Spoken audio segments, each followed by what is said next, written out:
Float and thermostatic traps offer a combination of mechanical and thermostatic operation. A closed float is used to sense the density difference between a gas and a liquid. The float is attached to one end of a lever which pivots inside the trap. At the opposite end of this lever is a valve that is seated when the float is at rest. Condensate enters through the inlet near the top of the trap and raises the float, opening the valve.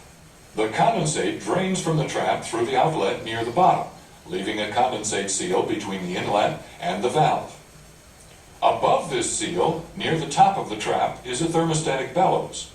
The bellows responds to temperature change. When this space is filled with hot steam, the thermostatic valve is closed. Non-condensables, such as air, mix with the steam and cool the space near the top of the trap. When the bellows element cools sufficiently, the thermostatic valve will open and vent these gases into a passage leading to the trap discharge.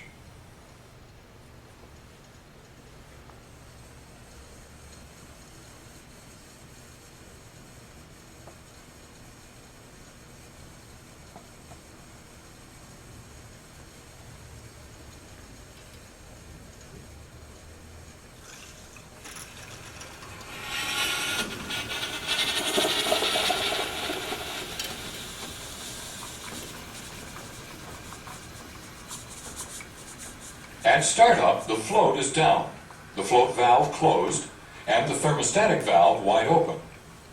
Non-condensable gases reaching the trap are immediately vented through the thermostatic valve at the top of the trap. Condensate collects at the bottom of the trap until the float begins to rise, opening the float valve. The float valve normally drains continuously from this point. The condensate level in the trap lowers and raises the float height, thus modulating the discharge flow. When steam reaches the trap, it collects above the condensate level and heats the thermostatic element, closing its valve. Hereafter, the thermostatic valve will open intermittently to vent mixtures of non-condensables and steam. Should the trap become waterlogged, cooled condensate would open this valve and drain to the discharge line.